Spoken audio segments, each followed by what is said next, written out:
What's up, everybody? It's me, Greg Miller, and this episode's brought to you by BlueApron.com. I like the site so much, I didn't even write an ad for it. I can do this and talk to you about Blue Apron because I use Blue Apron. You might say, Greg, how much do you use Blue Apron? Right now, Jen has a Blue Apron meal waiting for me when I get home. Why do we use Blue Apron? It's simple, it's easy, the food is delicious. They send you the prepackaged ingredients, you assemble them on their step-by-step sheet, you make an amazing looking meal, you take a photo, you put it on Instagram, you get a YouTube show about it. It's awesome. Now, what has Jen got home for me right now? I'll tell you what came out of this thing. We got shiitake and black garlic ramen with fried eggs and kale.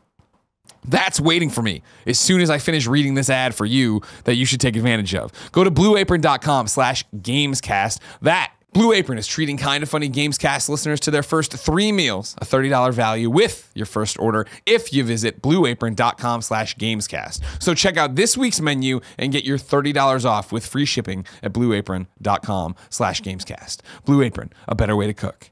And if I didn't go the 60 seconds, Kevin, again, just love Blue Apron. I really do. It's easy. The food's great. What else I got coming? We also in this shipment got miso butter pork chops with marinated apple and bok choy. Now, what's sad about that is I could really go for that meal tonight, but Jen already cooked the other one, and she was supposed to go home, not be home. I was gonna be home alone tonight. I could have made that for myself. We're skipping next week's shipment because Christmas. After that, what do I got coming though? Cumin and Szechuan peppercorn glazed pork. Why aren't you doing Blue Apron? Blueapron.com/gamescast. Do it.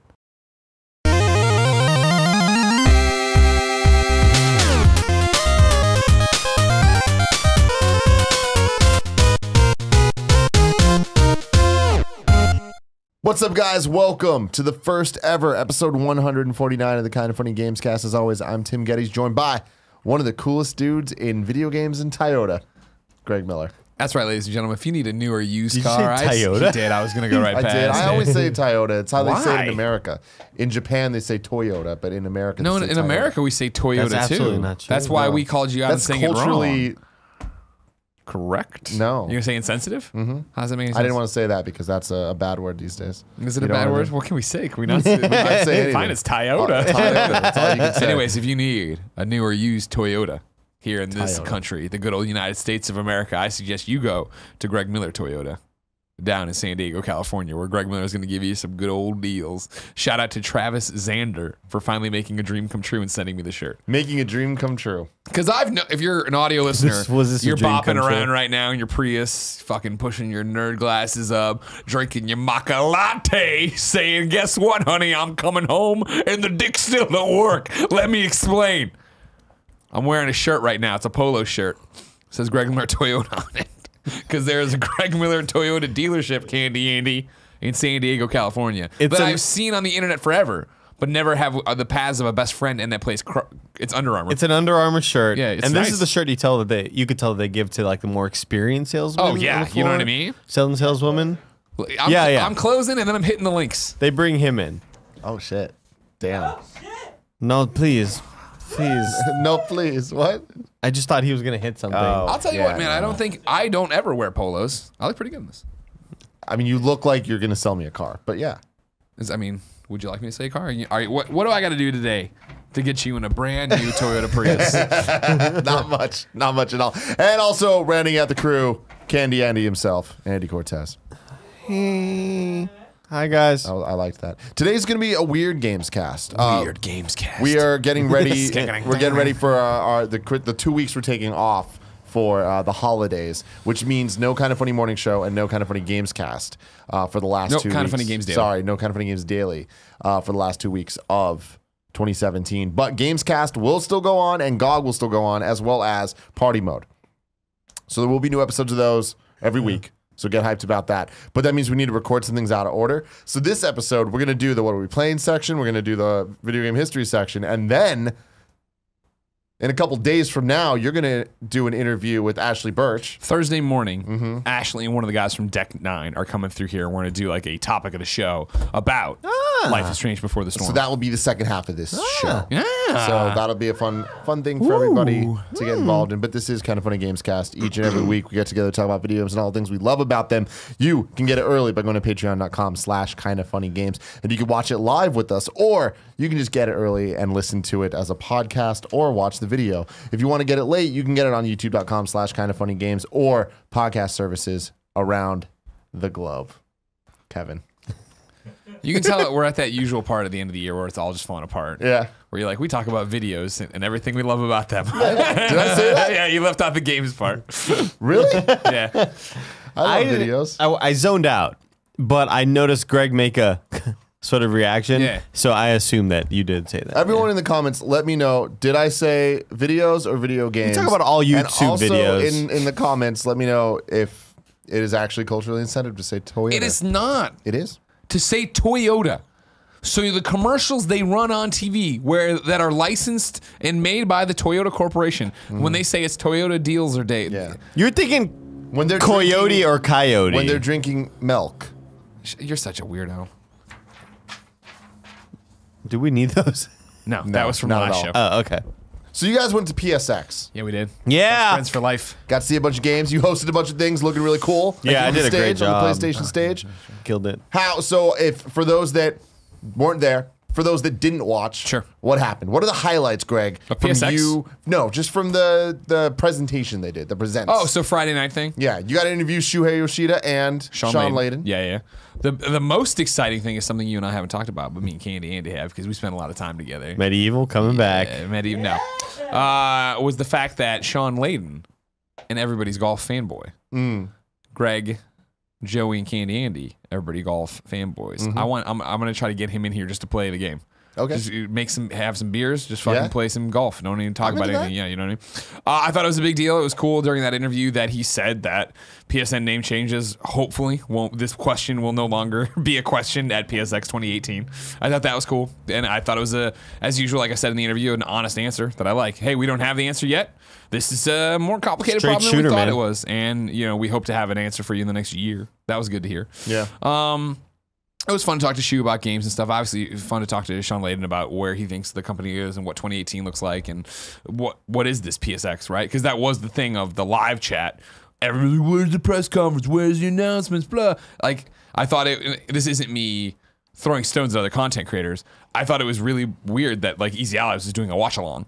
I was like, oh, but this isn't like that. Like, what? I didn't know that till later on when people were like, oh yeah, you, like in our subreddit, people were like, oh, you can go watch the guys watch Greg here. I was like, that's weird, isn't it? Like, but like, because we didn't do a watch along because we were like, oh, it's not a press conference. There's not going to be something there. But I don't think that message got out. Yeah. And so it was fascinating as I had predicted coming into it.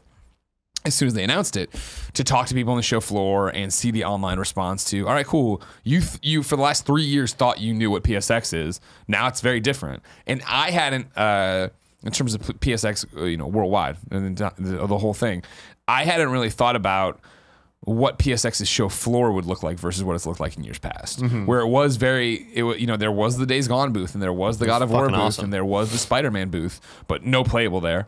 Not even really running it. They were experiences, right? Like go get your photo taken with the zombie bear behind you and tweakers or whatever freakers they call them hanging up and doing this, or go to the Spider-Man thing and do a bunch of different photo shoots. Detroit with the fake humans or the fake androids. Yeah, they had a bunch of fake androids over there. It's really cool. So it was an Real interesting look for PSX this year. Yeah. They were just humans pretending to be. But they were like on it. And I saw one dude like drop his phone next to the android's foot and like in character, the android, like he looked down and like reached down and grabbed it and like was like, kind of, not like doing the robot and shit, but like the Westworld herky-jerky motion. Yeah, exactly. Yeah, it was, they were on it, dude. It was a great PSX, I thought. But again, FTC disclosure, PlayStation gave us the free tickets to go to this and blah, blah, blah, as they have for every event ever.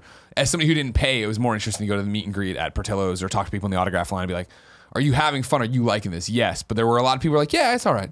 I'm like, do you regret coming? Like, no, but it's not like it was in years past. There was that undercurrent to it of like, this is fun. I love seeing everybody, but this isn't what it's been before, which sucks to an extent. Yeah. I feel like now people know you won't have this again. Because next year, if it's a real full-blown press conference or it's another, hey, let's talk and have a long showcase, people will be ready for either. I would just hope they tell you ahead of time. Yeah. I thought it was unfair that they started selling PSX tickets and then months later, later. like, by the way, no press conference. Paris Games Week was the real show. Here's how out of the loop I was. I didn't know any of that was happening that night. Because just the messaging had gotten around that they weren't going to do a press conference. Yeah. Right?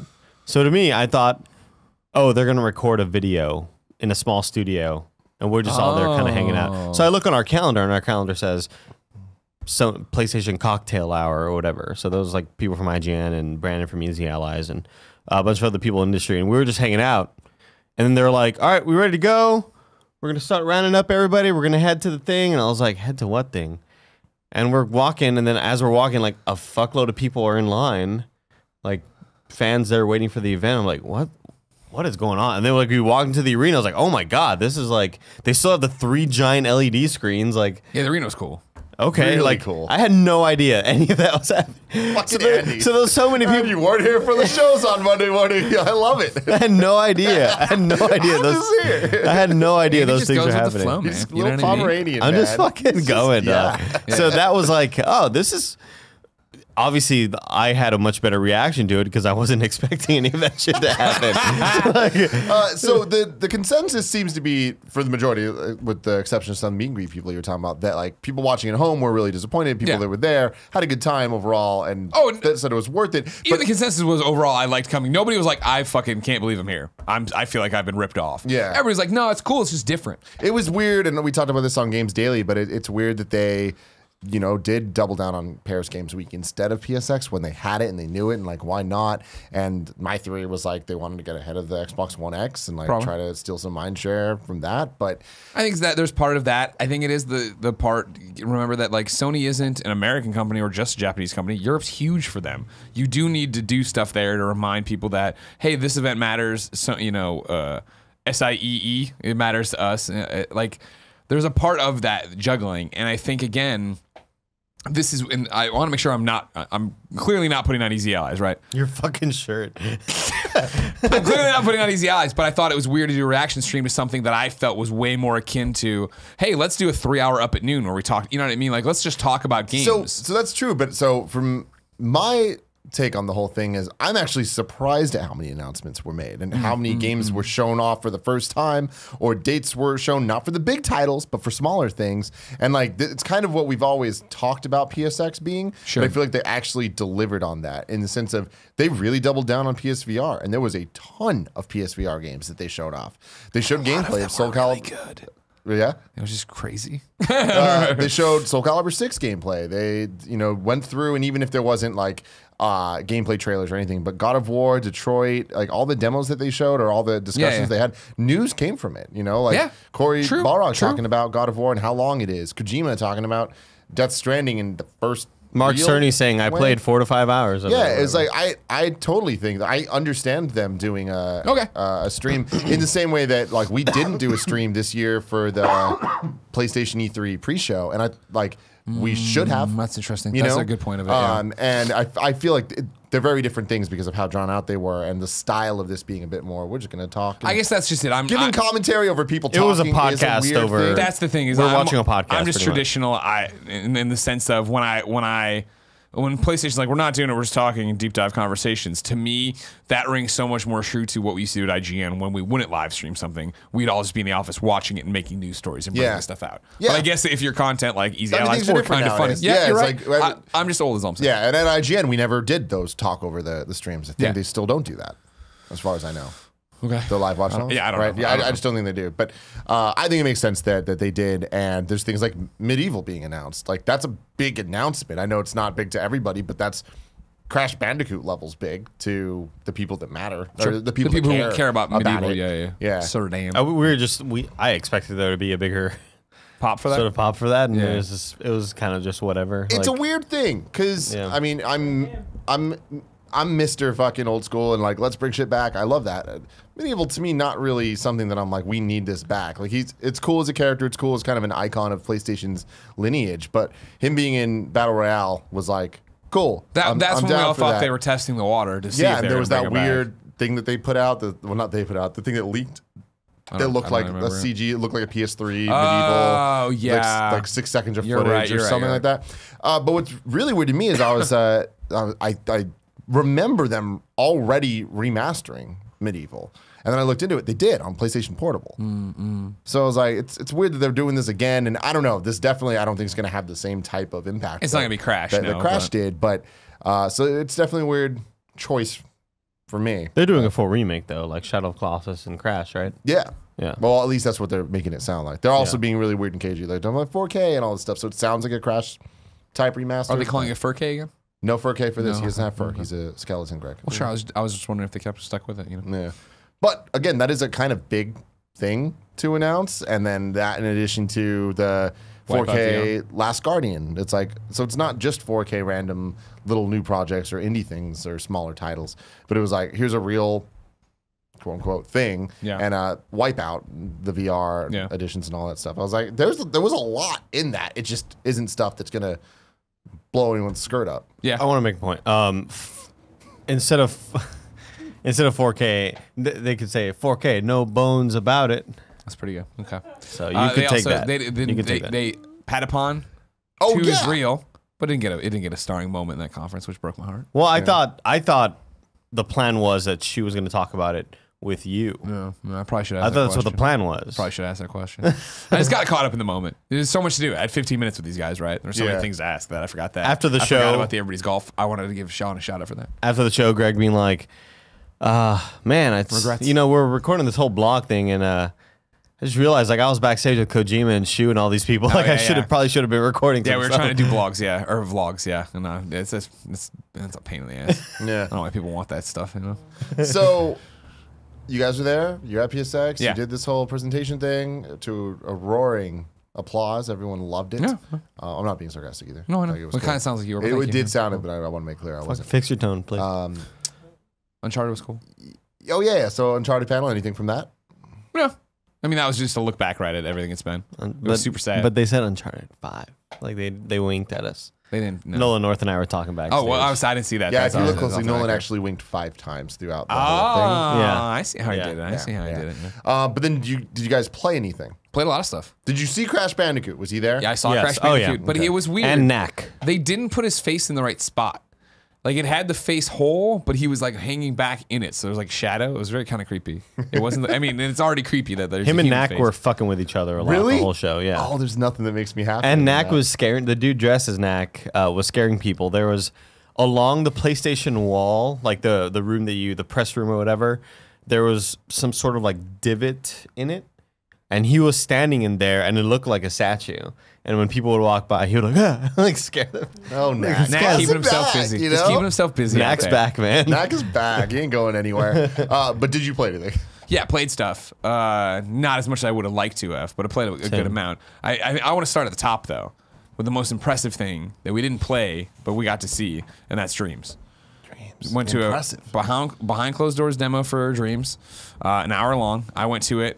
I left and immediately found Andy, and I was like, "Did you like Little Big Planet?" Because Andy's, he's a game developer, he's an artist, he's a musician. I'm like, "Did you like Little Big Planet?" And you're like, "No, it passed me by. I never really had it." And I'm like, "You got to go see Dreams."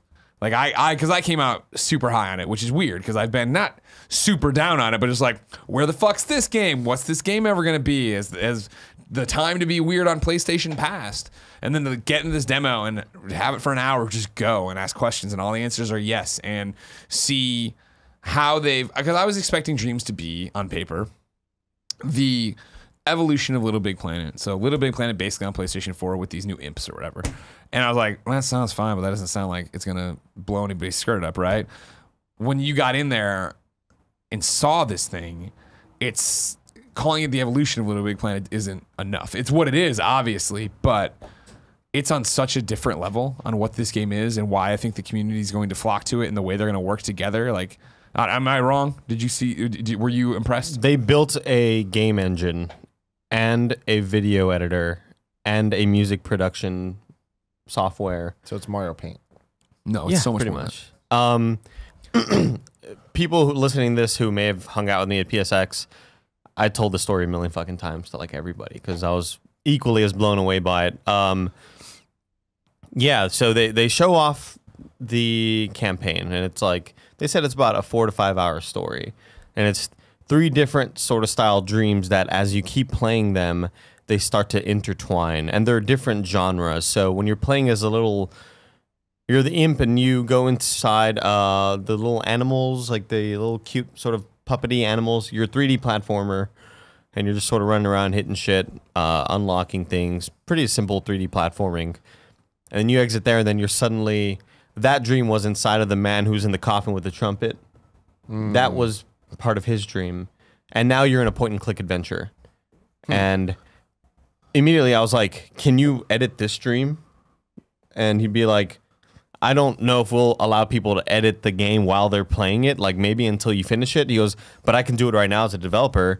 And he's in the game, and he hits pause and goes into edit mode and moves the camera towards a clock and totally like makes the clock really big and spins it like off the wall. And then he clicks play and continues to play, and now the rest of the game has that the clock that was on the wall looking really weird and like the tools and the freedom in this game. You basically have Unity or Unreal or whatever you prefer, and it's gonna be incredible to see what people make. The shit that this game is able to do, man. He was like, let's create a 3D platforming level for y'all, and so he has like a grassy sort of block, and he has his little 3D avatar, little puppet girl. She looks really cute, little cat or something like that. Francis was her name. Okay. Name was Francis. And then he's like, oh, I'm going to put lava underneath here, and I'm going to build a bridge over it. And I'm going to make this sign, and this sign's going to say no, like don't cross the bridge or whatever. He goes, and I'm going to animate the sign. So really quickly with the 3D sculpting tools, he writes no on this sign. And then he says, now I'm going to animate it. And he clicks on the sign, on the object, then goes to animate, and then hits record, and then shakes the DualShock 4, and you see the trail that it's moving with the animation. Hit stop, and now the sign's just moving in real time, like no matter whether you're in the editor or whether you're playing the game or whatever. And I was like, can you make the sign move?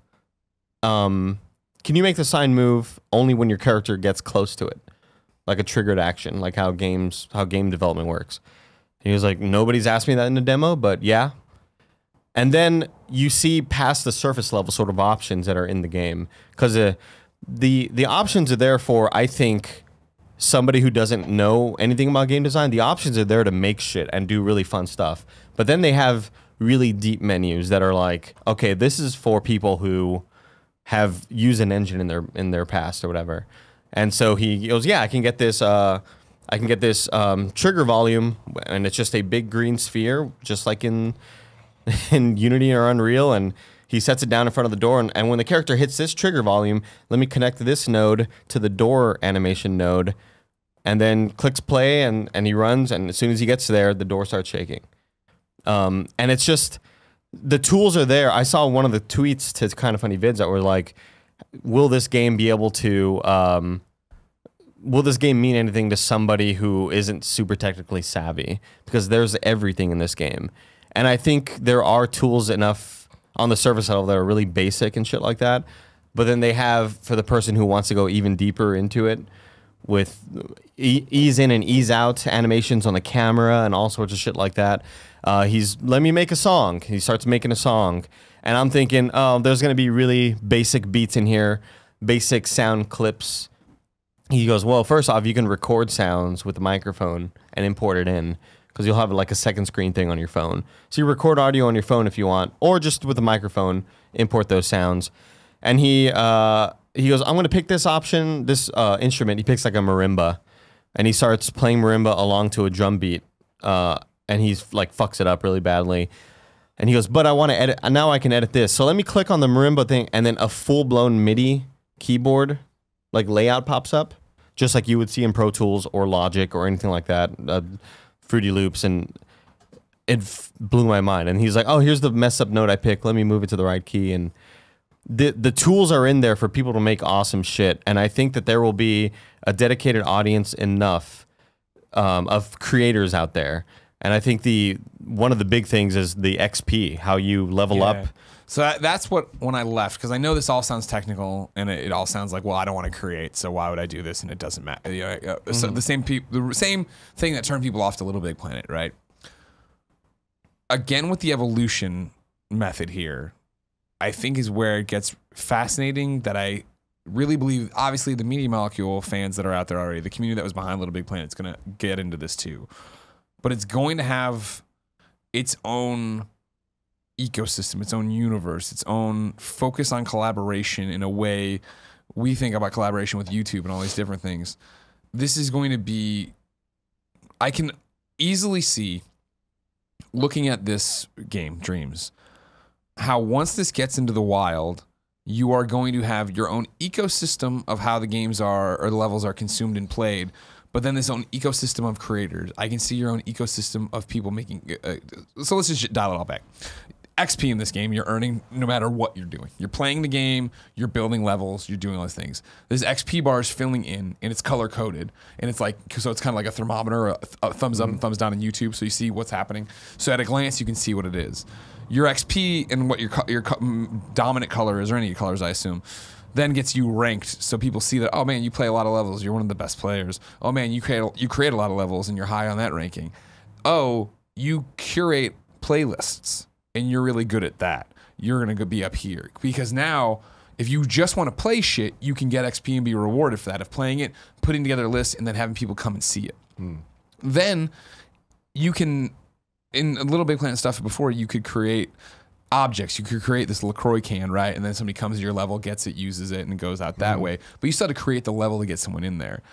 Here you don't. You can go create just the LaCroix can. You're gonna be able to sculpt that. You can, like Andy was saying, you can record any sound you want in this game. They're like, if you have a nice podcast mic, you can use a nice podcast mic. So think about what this means, is that you're gonna have your own ecosystem now of voice actors. People you play other levels, you're like, oh, that guy was really good. I'd love to have him in my level. You're going to be hey, my band would love to get our music out. What if we upload it and put it into this Little Big Planet thing? You're going to be able to build levels with each other. So I can make a level, invite you to it, and then eventually you'll be able to live build together, which sounds like it'd be a colossal clusterfuck, but Media Molecule can figure it out. But you can pass the baton off and off, right? So it could be that I go in there and I build the level. Andy comes in, he makes the backgrounds, paints the backgrounds, and puts those in. You're making music, or vice versa, whatever. And so now take everything I've just talked about on a very top level and apply that ecosystem I'm talking about with these levels, where it's going to be, I can easily see in our community the people who fall in this love of this game be like, I want to make a kind of funny level. I want to make this, I want to do that, blah, blah, blah. They all do that. They collaborate, they make it. Then I can easily see in this ecosystem people being like, cool, we've just made this level. Who's the #1 curator on this thing? All right, Jones 321 is. I could see Jones 321, as they will be, being so up on the fact that they're the top curators, being like, for business inquiries, email me your levels here. Suddenly, we now have inside of this game developers and game personality journalists, whatever you want to call them. I mean, literally what I was doing at with Little Big Planet at IGN, of like, send me your levels and I'll play them, and every week I'll put out together a top 10 list. If somebody's doing that and then I assume there'll be YouTube shows based on that and podcasts based on that. Like, the tools they're giving to players in this community extends so far beyond, I want to create a level to go jump around in, where it literally is going to be, hey, like, man, well, I always bitch about this Superman game, right? Like, and I'm like, oh, that'll be funny. What if somebody out there is that good, right? What if there's somebody who just wants to create the 3D type models of the Justice League that you can animate and move? The question, and then when you really want to get into the in-depth of this, right? In the demo, somebody asked, like, oh, so like when you bring in your own VO that you've recorded, their mouths just auto sync, and they're like, yeah, it'll just move. If you want to, though, you can go into the puppeteer controls and assign those everything. And keyframe, like, and if then you're really into it. And again, to the whole thing of like, oh well, you know, I don't want to create levels. Sure, hopefully you want to go play stuff, especially cool stuff, and especially if the story's short and it's motivating you to go play other stuff. But then also when you go in to look at stuff, it's not just, oh, here are levels. It's going to be, hey, here's stuff to play. Here's just art. Like, you use the paint tools to paint something. Here's movies you watch. Where, again, think about this. Like, people can go in. Like, I want to make fun of Batman v Superman and Martha. I go get the best Superman. I go get the best Batman. I put him in there. Andy makes me the background. We sit there and record dialogue. It's red versus blue on the PlayStation in a game right there. That, again, perhaps that doesn't speak to every creator, but it should speak to people wanting to watch funny stuff. And even if it doesn't, it speaks to them building it there, clipping it out and uploading it to YouTube on their own, right? I think it's going to have so many possibilities for streamers and stuff like that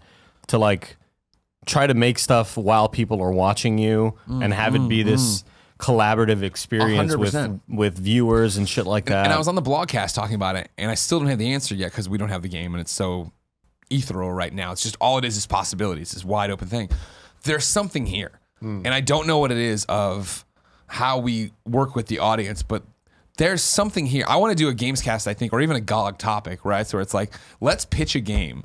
This is what we want it to be. Not talk about a genre, but what's happening in it and what the main character and like that, and then put it out to them and give probably a couple weeks, but like a month, you know what I mean, to see who takes that and does the most interesting thing with it. But again, it's not going to be like it was in Little Big Planet, where it's like, cool, I'm running over here and I don't know what the fuck I'm doing, and it's going to be ugly and choppy. It's going to be that I know I can do this one part really well. I know that I want this. It's going to be kids who, cool, I'll make the thing. My pitch for it, though, Greg, is I want you to be the narrator. Can you read these lines I wrote? Sure, I can. Send that. Like, it's all of a sudden, like, I can't even describe, like, the possibility of it all. And I know we talked about the possibility earlier with Andrea, because Andrea is in the same boat as us of, like, this fucking game, what is this? And I know possibility is a hard thing to quantify and what it's going to be. I think the game's going to catch a lot of people off guard. I think it's going to do better than we think it's going to do. Because I know Andrea and we were all having a conversation back there of like, what is this game actually going to do when it comes out? Can it be more than a critical success? I think it can, because the levels I looked at of them playing that they made, and I was like, this looks fun. I'd love to play this, let alone getting in there. And if it is, cool. I think the thing they might have overloaded Little Big Planet with originally was, in terms of trophies and how to prod a PlayStation audience, and that's me, is that the campaign went on longer than 4 to 5 hours or whatever you said it was. If that ends and it is now cool, play this, do this, you're getting XP, right? Just play 10 levels today. Okay, cool. Go vote on these many creations. Go do that a day. If they keep it like a games as a service without microtransactioning you to hell and doing these things, there's a reason to come back, explore it, and find your niche in it. Yeah. And that's the thing that'll be hard to do for somebody, I say somebody like me that's just a player, but I'm totally into, I can't make something, but I can come up with ideas. Yeah, I could write dialogue for a game. Yeah, I'd love to lend my voice to community creations. And then it's this fucked up thing, right, of like, when you make the LaCroix can, Tim, right, and somebody goes and uses the little LaCroix can, but they change it and they modify it and they put it in their level, you still get the XP for creating the original LaCroix can based on it. So it is, again, inspiring you to collaborate with each other, because, sure, I give it to you and your level blows up far beyond anything I ever did, but it gets my creation out in front of you and people know they can come to me for that because, again, the XP is off the charts and you see me there. Think about what this could do for Kind of Funny Doodles. Yeah. Like, because I think of the old Funhouse Doodles that they had, where they had like this fan who was 3D animating stuff, and he stopped because it was like too expensive, or whatever. And like, those are cool though. They are, yeah. And this, it'd be machinimating, walking around with your character talking, and the mouth would move like.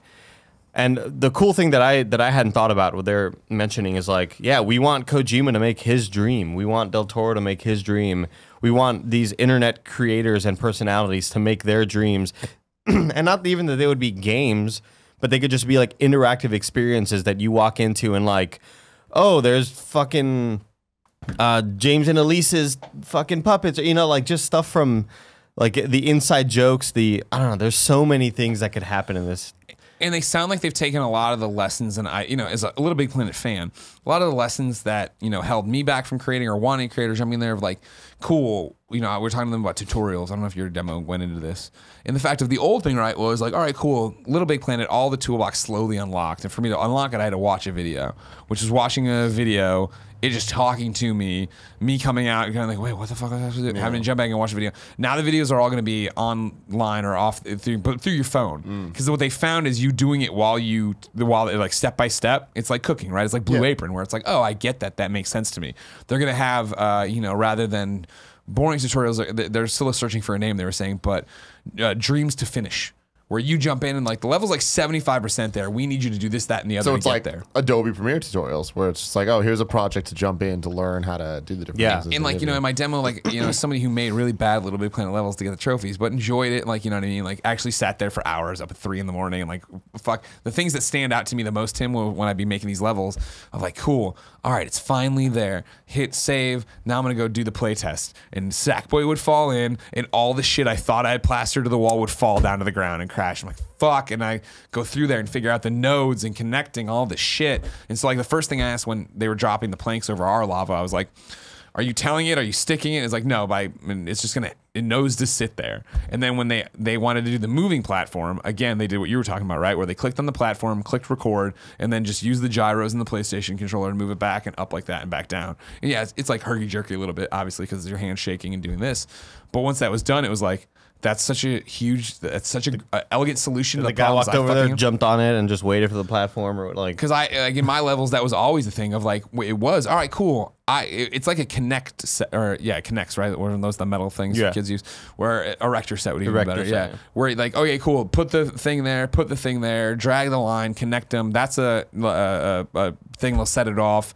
Inevitably, it wouldn't do what I wanted. I didn't understand why, and it was like 45 minutes of trying to solve that one fucking problem that I then need to repeat forever. Whereas with this one, I don't care for my levels what I'd be making of a herky-jerky thing moving around. But it was like, can you still go in and do it like you could frame smooth by out frame? the frame? Yeah. It's fucking so awesome, dude. Yeah. I mean, I can't believe you guys are as high on it. And that's what everybody said. Like you guys were joking around about it, right? Because it was you, Jen, and Joey out in the lounge while I was getting this demo. And I came out, and you guys, what were you saying? We're like sitting there, like, what do you think Greg's gonna say? Like, is he gonna hate it? We're taking like bets, almost like. Yeah. And you walked out, and we're like, dude, you have to check this out. I mean, even with what you guys are saying, to me, and like, not to sound too pessimistic, but I'm like, I just cannot like. There needs to be levels to the success of this, because I do think that this can come out and like hit in the right way, in the same way Little Big Planet did. Yeah. And speak to an audience. I feel like Little Big Planet's probably not. I don't even think this will be as big of a hit as Little Big Planet. But things are also different. There's way more PS4s in the world. There's way more people that are just down and invested in Sony now than there were then. So I don't know. I don't know what it is that I'm trying to say. That I don't think it'll do as well as this or that or whatever. And that's the thing, I guess, is that for something we just had sprung on us, right? And I mean, literally, I landed on a plane today and came right here. Like, I find myself vacillating too of like what I think it's going to do. And it's that thing of like, I think it hurts them not having Sackboy. I think it hurts them not having, because that was the thing. I don't want to create a Little Big Planet. Oh, don't worry, you're getting a great platform. Or some people thought it was too floaty, whatever. Yeah. But you're getting a platform. Yeah. At least with Little Big Planet 1. That's a good point. I think another thing to me, and again, this game is not something to speak to me, so it's like I don't even need to give my input on this, because it's like I'm not going to buy it. I'm not going to play it. Like, totally not for me. But when it comes to creation games where you make your own thing and you can also download others or whatever, like even going back to like RPG Maker 95 or whatever, I had such a good time getting into that, not building, just finding curated lists and playing through stuff and enjoying that. And then Little Big Planet to me was also a little bit too much, and I didn't really like how it felt. Mario Maker obviously speaks to me a lot more because I like Mario a lot, and I feel like that game worked for a couple specific reasons. The creation tools, extremely clear, extremely easy, and there was also the gamepad that allowed really easy and digestible ways to create the levels, and then obviously playing it. It's Mario. You know the rules of that. For this, everything you're saying, this music creation and all that's like, wouldn't you just rather do that on a PC? Like, wouldn't you rather have the versatility to go in and like change things or plug in a keyboard and do all that? Yeah, I guess where it comes to where like for the person who is at home and is an inspiring game developer or just wants to see what it's all about and doesn't want to download Unity or Unreal and doesn't want to buy a keyboard and download a music production suite or download a video editor or whatever, like it's all there. Yeah. It's all there for you. I think even to the experiences that they showed to us that like you could just enjoy as a gamer. I'm sure they played the one where you're running it towards the camera for a while. When you're the eyeball. Yeah, with the pulsing music, and the music just gets fucking doper as you keep going on or whatever. And then they're like, oh, and then here's a sort of like horror, sort of jump scary one, and you're like a creature in like a black and white world or whatever. You're kind of walking, and then like boom, jump scare, and like it's like oh shit, like you can do so many things can be made in this game, and I think that's something that worries me though. That's what I'm saying about with Mario. It's like there's limits, like there's rules, and those rules are like understand. It's a 2D platformer. Yeah, exactly, and it's not just a 2D platformer. It's Mario, like very specifically. This, I think that there's going to be an even bigger kind of gap between the quality and just the trash than even in Mario Maker, and there was so much damn trash in that, and finding them was hard. It does sound like, and I believe they'll have a much better curation process and reward system and all that. All the XP stuff, that sounds great. And I love the idea of building something, giving it to someone else, getting XP for that. Yeah. Like, there's a lot of love being put into this game, but it's just, right now, it sounds like, I think the lack of a Sackboy, the lack of a tangible, like, thing is gonna hold. You it have back. your imp, right? And maybe they're gonna. And Maybe, we've seen it maybe. before and whatever. It was cute when they were like, "Oh, who?" Like they kept going through them in the beginning of the demo, like, "All right, shout out when you want one," and nobody shouted. I was like, "Go back to the one glasses," and they went back like 5 to this guy's glasses. Like, yeah, it looks like me. Let's do it. Like, you know what I mean? Like, I think it takes the right. All it'll take is the right YouTube group. Like when I see people fucking around with like GTA Online and like weird fucking physics and like things getting hit and flying places and people really jumping in on that. Like, oh, I really want to mod my stuff, but I don't have a PC or whatever. Like, you can do a lot of that here, and I think I agree with Greg. I think it's going to be more successful than we thought, but I also thought ARMS was going to be a huge hit. But then, like, I don't know. It's an uphill battle, but yeah, right? Yeah. I kind of get a similar read. I understand Dreams as much. There's a lot more you could do with it and stuff, but like Project Spark came and went. Like, do you see this kind of being different than that? I do. 100%. And I think Project Spark is probably like the platform wasn't as successful as it needed to be at the time. I don't think they had already engendered that kind of audience. Because again, there's people who never left Little Big Planet. There are so many people still playing Little Big Planet right now. I mean, Snake Pass, remember, like that came whole from, story. Yeah, right. And it's the thing that they are running, I guess, a closed alpha or whatever, where people are, during our demo, they were jumping into new levels that had just been uploaded by their people out there, and they talk about all the time, like, how did they do that? And they have to go break it down and go back that way. I feel like I understand where it's gonna. It seems like too much. As a Little Big Planet, as a person who did the IGN article, right? Like, it was hard to find good stuff, and people would recommend shit, and you jump in there and it was garbage, but it's what they were making, and it's great. Yeah. But the people who made amazing things stood out. The intro to Final Fantasy VII. Just think about this though. Like, there's going to be an article one day on IGN of like, holy shit, they just put up this 2D platformer. It's got an original soundtrack by Mega Ran. This is how, you know what I mean? The art's done by this. Like, that's where it's. I mean, like, and it's not that far out of the norm. Like, if we were gonna do a level to hit up Troy Baker and be like, hey, we need you to voice this. Like, yeah, that's all possible in here. And I think I said it earlier, and it was the first time I said it, but the more I've reflected as we talk, like, really think about Dreams right now, at least from what we've seen. And again, this is off of a 1-hour demo, right? Like, who the fuck knows? But the caliber of Media Molecule, those tools they've built here, I really see it as now that I'm talking about it, as not just another platform or another creator. It is more of a games as a service, where the service is what Little Big Planet always claimed to be, of infinite levels and things.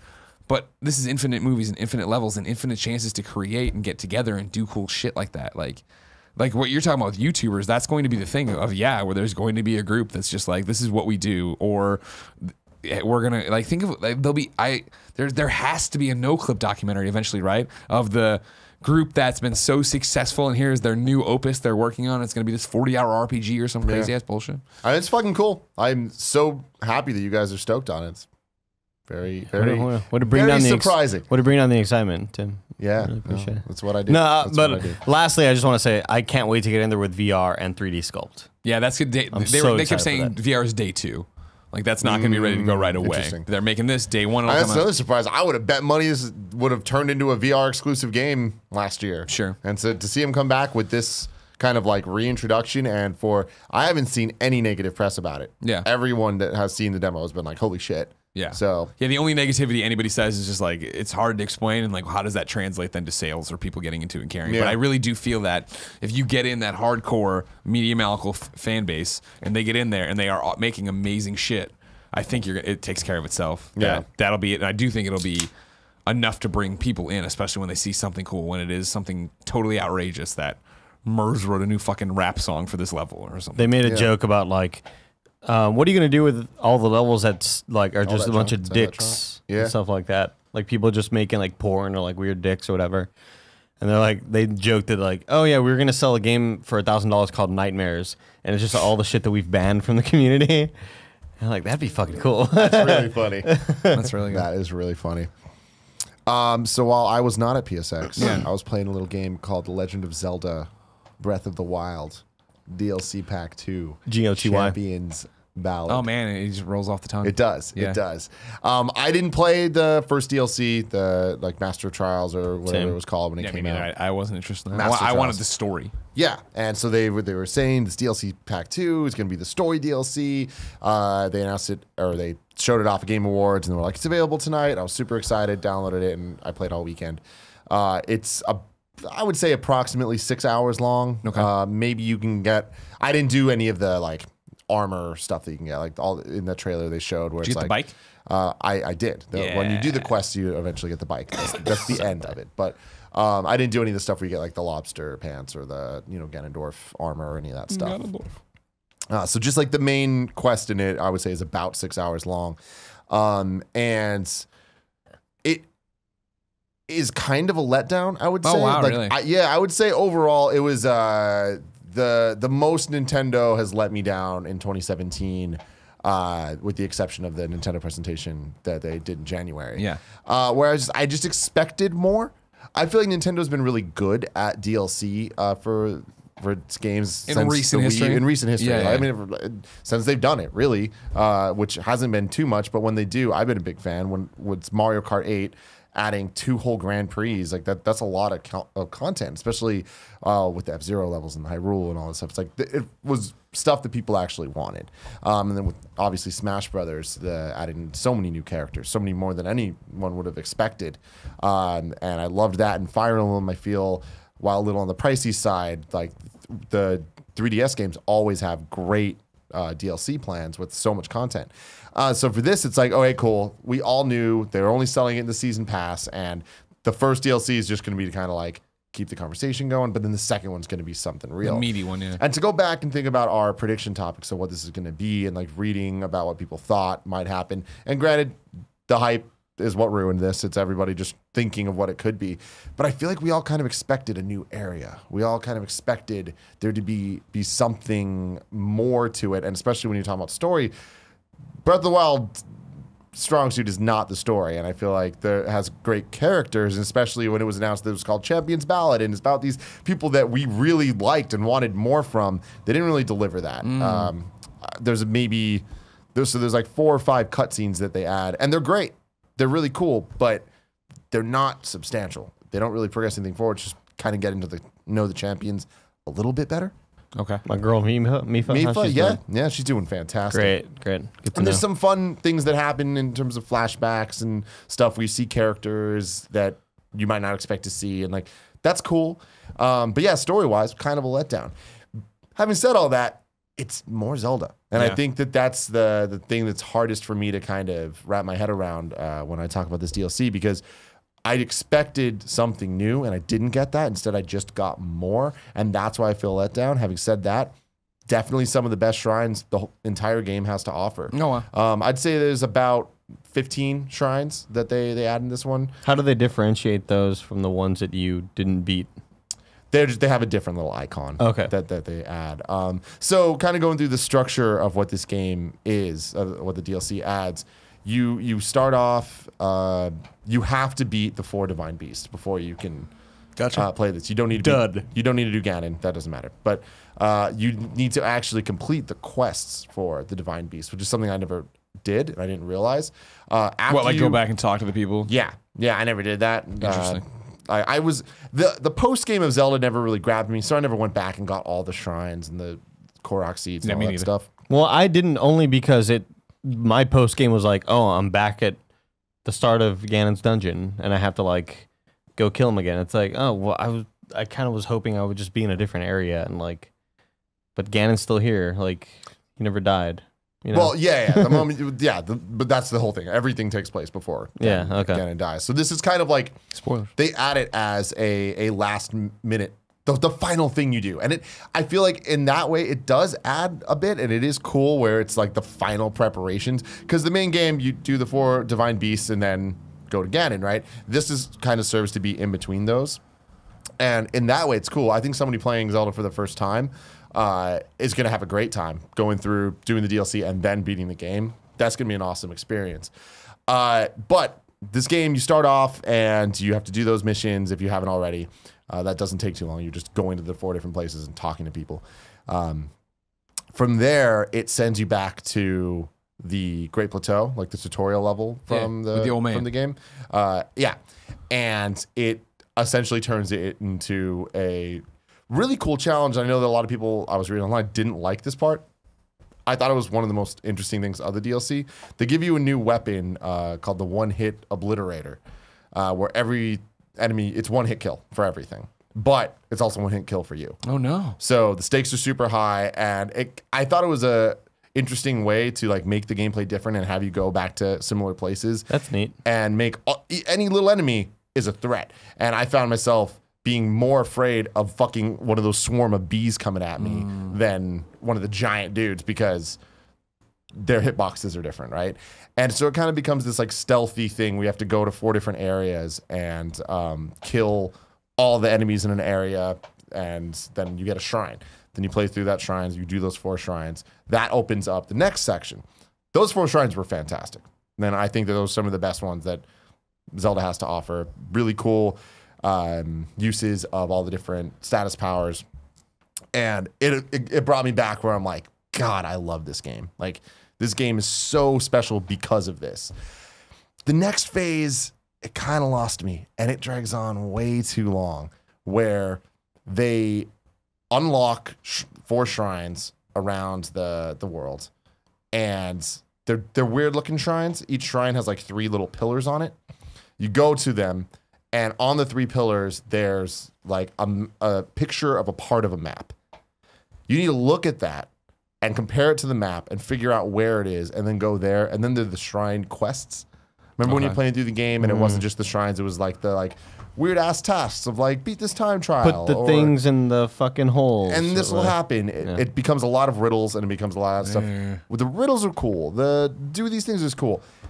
Having to 12 times look at these stupid ass little pictures and like play a Where's Waldo game with the map. It's like, ooh, this isn't fun. I'm just tediously wasting my time, and I didn't enjoy that at all. But each one ends you up at a shrine, and those shrines are great. There was a couple motion things, my boys. and I was just like, oh, these are bad. Like, I love my motion bad. I shrines. don't know why they keep adding them. Motion shrines are fun. Don't listen to them, Zelda. But I think princess. what's cool is some of these shrines I think are more challenging than the shrines in the base game, because for the first time they now know that you have beaten the 4 divine beasts. So they're like, obviously these people understand this, whereas before you can play them any order, right? So they all have to be kind of a similar difficulty. These were more difficult, so I'd like that a lot. That ends you up going to a new divine beast. So it's not a full Zelda dungeon that we kind of thought we were going to get. Yeah. You go through the divine beast, and I would say it's harder than the other ones. That was cool, and that was about as long as the other ones were. So I'm like, there's a lot of content here, and I'm like, it is just more Zelda, and it's great. And I won't spoil this, but the final boss that you face is the fucking coolest boss in the entire game. Wario, and that's how you get the I was motorcycle. like, it felt like a really good That'd be great. good addition to the game, and especially before beating Ganon, it's like, this is fucking rad. And then you get the motorcycle, and the motorcycle's cool, but it's weird as fuck. Is there any, do I have to worry about the run out of gas? Can I just use it to Yeah, traverse? there's like, you need to worry about that stuff, but it's like, it doesn't really get in your way. Because I want to use it a lot. It becomes cover. It becomes one of your powers. Oh, nice, okay. So it's limited similarly to those, but like it's pretty forgiving. Like, you get it. You can use it as pretty much how much you want. So it's weird because it's like, is this DLC worth $20? When you add all the other shit that the first pack did, like, yeah, it is. But I just feel like it was really misrepresented, and I wish it was something different. But that also makes $20 for 7 hours of content. Yeah, and 20 hours of Breath of the Wild quality content. Now, some of that, like I was saying, I did not like the bullshit ass like Where's Waldo stuff. But the shrines are great. More shrines is that's great. I just wish that's kind of what they marketed it as from the beginning. But it also makes me think like new areas, new stuff that's being reserved for a Breath of the Wild sequel eventually. So It looks like we're about to get into the financing portion of our deal at the dealership All right, with now you. listen, I've been talking to my manager. And he's Look, man. Year's coming up. Here's the thing. We've got to move some models. But he's saying the between you and me, Rust-Oleum dude. has to stay in the bed of this truck. Between you and me, man. Yeah, you know like what I mean? we won't talk to my manager about this, but between you and me, this is the lowest. Like, Yeah, this is the lowest I can go. You understand? It's crazy. I haven't even told him about it. It's crazy. Tim, are you prepared now, since you don't like Zelda as much because of this DLC, to give your vote for Game of the Year to Mario? So I will say, Thank you, Kevin. what I will say to that, Greg, Yeah. is I played the 7 hours whatever of Zelda. Yeah. And then the rest of my weekend, I played a lot of Mario Odyssey, and I got a lot of moons. And God, I really, really love that game. I have not. I was wrong when I said how close I was. I'm very close now. I was Yeah. about to get on the. Well, I'm sorry, that's not right. I'm about to get on the road, and so I'm super excited for the Zelda DLC because I feel like You it'll like be, playing Switch and driving? No, I'm not driving. I'm flying in places. But I like the idea that before we're coming back, obviously in the new year, doing our first Gamescast Game of the Year discussion, picking our Game of the Year. I like the idea of having a refresher course in Zelda just to make sure I'm as firm as I believe I am, because I feel pretty firm on Mario. Yeah. Yeah. I'm interested. I don't know if this DLC Kevin, what is gonna this? warm you up or not. Kevin's just distracting us with zombie yes/no decision making. I was going to say we also played Firewall in VR. Yeah. 0 Hour. I forgot. Firewall Zero. Hour. Very generic name. Are you familiar with Firewall 0 Hour, Tim Gettys? Let me lay it on you this. PlayStation VR. Let me lay it on you this. Wheels are off, dude. PlayStation VR, 4-player cooperative game. Think Rainbow Six Siege, or no, Rainbow Six Vegas, but in first person. Oh, that doesn't make sense. It's Rainbow Six in VR. That's what I'm trying to say. So it's not run and gun as much as it is tactical. We're approaching a house. There's 4 of the guys in there, not human. There's 4 AI in there. We have to get in, upload the thing, or get the laptop. We were whatever playing the their fuck it dev team. was. Were we? Yeah. No, really? And I They were taking it easy on us. Well, yeah, totally. They were definitely taking it easy on us. Oh, so it's 4v4? That's I could have. I'm pretty sure he said, "Yeah, you're playing our dev team back in wherever." Oh, I didn't That's understand what I that. could have sworn he said that. Maybe I totally misunderstood, but it was me and Greg and 2 other dudes. I'm not sure where they're from, but they were there just like us, like in the press room or whatever. And you're approaching this house, and the movement is like we use the little gun, the VR gun or whatever. And the left the aim controller. left analog stick just sort of moves you around or whatever. And then the right stick is your turning, but it's like in degrees. It's like 15-degree turns or whatever. So it's a little bit easier on you motion-wise. I didn't get sick at all. It was awesome. And me and Greg shot a bunch of dudes. Yeah, Hell And it was yeah. fucking you're right. cool. I guess those were people. I thought they were AI because they were doing the thing where they like see us and then move away. I'm like, oh, they're Well, yeah, dummies. they were so. Like I see one dude and I shoot him and he runs away and he goes to a door and shuts the door behind him. And so you could like open the door or whatever and try, or you could try another route or whatever. But as we're shooting at people through a doorway, there's 2 other dudes on a balcony.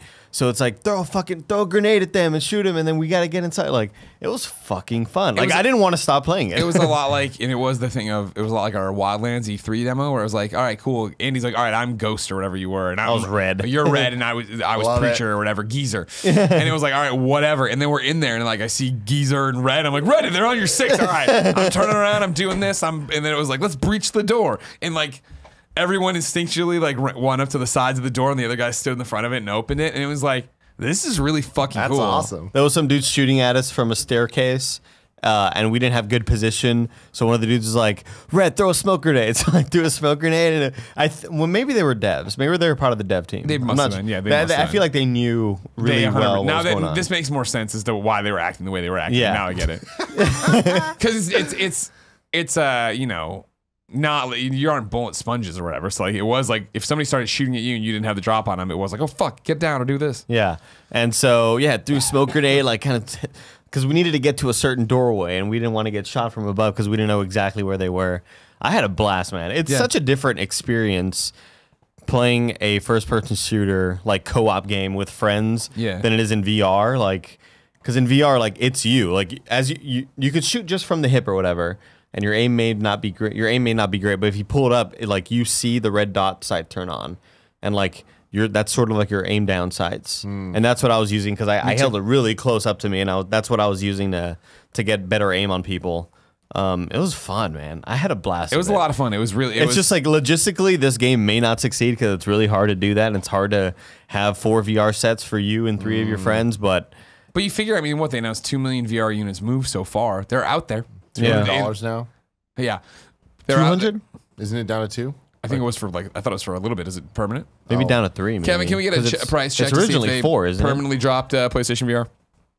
But they're out there. I think that the VR market, they want something good. Everybody's always like, no offense to the games that are out, but like, I want real games, not just experiences. Like this felt like a real fucking game. No, yeah. And like, especially my one critique leaving it is I thought it was too easy. Now that it makes total sense why it was. The devs are like, get a feel for it. We don't want to fuck you. Now you can imagine how it would get to there. $199 for PlayStation, limited time only. Oh, okay. Gotcha. But yeah, it was a lot of fun. It was cool, and that was the thing is there's a lot of like. I talk about all the time, like there's games where like Megaton Rainfall and a couple of the VR things that have come around. Like I really want to try that, but I don't want to go through like this game. I'll keep a VR unit on the hole for that. The not Rick and Morty VR game from Justin Accounting Roiland. Plus. Like when that fucking trailer had me in hysterics or whatever. Like, get out of my land, why in my land? It's just like all these cuts and that. I was like, I want to fucking play this fucking thing. Yeah, this game, I really hope it succeeds because I want the, like, what's it called? When there's a lot of people playing it. I hope it has a big audience. Oh, yeah. I hope it finds its audience. Because I did not want to stop playing it. We had to go to something that you had to be a part of. And this is the exact same thing. We did like 2 rounds. I was like, just let's do one more, man. Thing, what we talk about too of like, in terms of I can't wait to see what our community does with Dreams. Like community game nights of this, that'd be easy, right? Of us all just like you don't have to all be in the same place like we were because it's got the voice. You're in there ready to go. It was very similar to Rainbow Six Siege in the way that you had to like activate the fucking beacon icon or whatever. It's like something technological. It's on a wall. And like one of the dudes has to set it up and it's like a hacking device. Or you have to hack that or you could just kill the other 4 players. So it's like you can do that and defend it or you could just go hunt the other 4 dudes down. And if you lose, you fucking lose. Like if you set it up, you at least have a chance of like holding the door, holding the room. I was really good at throwing grenades. It was fucking rad. Like into a doorway, like just chucking grenades in there. I had a blast, man. I really want to play it more. Blind firing around like walls or stuff. Yeah, like, I knew that's awesome. Just creating like cover for people. I'm in a weird spot where I think this year was super quiet on the VR front, and for 2018, I'm actually super excited about some stuff coming up. They've announced so much. Moss is cool. Shit, that VR game I went and played, Blood and something. I'll have to look it up and get Blood and Truth. That's the another first-person shooter, kind of not on rails, but like you're getting led around. It's from the guys who did the Getaway, or whatever, London Studios. And so like that's the one I always talk about. Where I won't beat a dead horse if you've heard it before, but where I was playing that one in the casino and I was shooting blind firing over a table, and the guys threw a grenade onto the roulette board in front of me. I was like, "Fuck!" And I was crouching, and I got up, grabbed it, threw it back at them, and then I went back down. And I was like, that was awesome. And there was no prompt on the fucking screen being like, grab the grenade. It was just like, that's how natural it is because I'm trying to set up this fucking bomb. So that thing happened. Get the fuck out of here. It was and so I was tight. like, damn. And this is, I played it at the other VR event they did back in, when they did the presentation in Paris. But for the inpatient, the next one from Supermassive, their booth was awesome. Did you see this? I didn't get to walk in. I got privileged, and I'm humble bragging, not really, but like when we were done rehearsing for the PlayStation thing, like me and Shu were in the green room forever with the Concrete Genie guys, and she was like, "Can I just walk around the show floor? Can I get a tour?" And so like the people who built everything walked me and Shuhei Yoshida around and like explained everything, and they walked us through.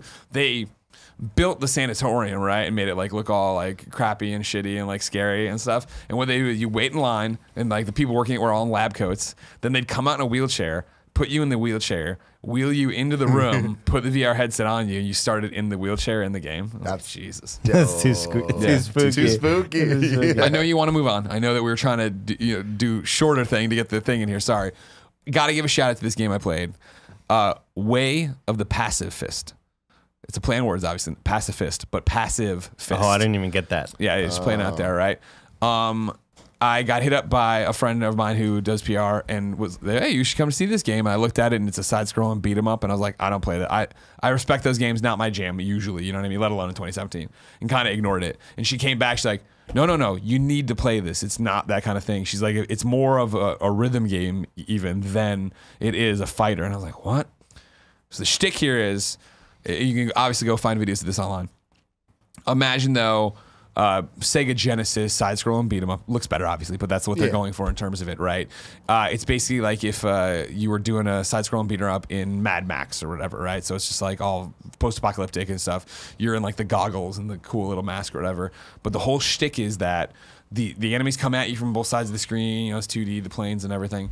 But you don't fight. What you do is you parry and dodge. And so they come at you, and every kind of enemy has their own wind up and attack that you have to learn or whatever. And so then you just sit there and you like, poof, like block their thing, dodge, push back out of their thing. And while you're doing that, you're building a little combo meter at the top. After they've thrown enough and you've dodged enough, they'll get exhausted, and you can just take 2 fingers and tap them and they fall over. And then you'll get to bosses. And when you fill in the power, you can use this whenever, but it's meant for bosses. You fill that power meter, right? You get to bosses, and then you can use this one robot arm punch that you've earned by dodging all the other stuff to take out a chunk of their life bar. What's cool about it is like in the ninja movies and all that stuff, when there's multiple guys on screen, they won't all attack you at once. Obviously, they come up to you to engage you. And so it sounds like it'd be easy to parry and dodge all these guys, but when you start juggling in the different things they do, let alone that they'll come from different sides, and you have to turn and counter them on that side, it gets complicated, and then the game will come in and like put a sandstorm over it where you can kind of only see outlines, and it's the actual sandstorm of sand blowing in your face, and it does this thing where Tim, that was Darude. It gets super complicated and crazy, and it's trying to throw you off the game of being passive, but it's this thing where it gets super frantic of, it feels like I should be doing more, and that's what the game wants me to feel like I'm doing, but really you're just doing this. So that was super fun. Not a game I would normally play. I'll totally play this. What I appreciate more than anything about it is that when the game starts, it's like accessibility is like the #1 option. I forget this gentleman's name who made it. I'm sorry. He used to work at Drinkbox, the Guacamelee guys. Accessibility is the name of the game. So they've done a whole bunch of different controller configurations. So you can play it one-handed. He's had people play it with their feet. Like you can button map and do whatever you need to. But on top of that, when you go in, it's like there's no what difficulty you want to play on. It's like, cool, how would you like to play this? And it's how much damage enemies will take from you, how much health you have, how long the window is to make it really long for parries, to make it really small, to make it really hard. And then it gives you an assigned name at the top then of what your difficulty is that you just custom built. And so obviously there's going to be trophies and stuff assigned, there'll be a platinum to go forward and get the toughest of the hardest of hardcore. But for somebody like me who's like, I struggle sometimes with timing, I can't wait to play it and be like, all right, cool, I've got it down. Now I want to bring the window down or do this, do that. Very cool. I'm out. Bye, Andy. Bye, guys. Bye, Andy. Have a great Good show. seeing you. Go make your Gundams. I will. Hey, also, are we making a Gundam Dreams shout level? out to your Darude comment. Come on. That was so good. That might be the funniest thing you've ever done. Thanks, man. So quick, so witty, so Andy. Watch Party Mode. It's funnier. YouTube.com/kindoffunnygames. This week in gaming history, not too much, Greg, because it is mid-December. Yeah. So at this point, this is like, oh, did your game get delayed? Yeah, exactly. What went wrong? What went wrong with you? Someone out here. 1 year ago, December 15, 2016, Super Mario Run came out on iOS. Oh. Yeah, let a lot of people down, that game. I remember playing it in the audience for Star Wars. Not while the movie's on. Was it Star Wars that we did that? Yeah. I don't think it was. Yeah, it was. It might have been Rogue One, but I mean, it was a Star Wars movie for sure. I don't know what year that counts out to be. You are right. I don't pay attention to Gary Whitta movies. You're right. 9 years ago, on December 11, 2008, I often say this, Greg. This one's for you.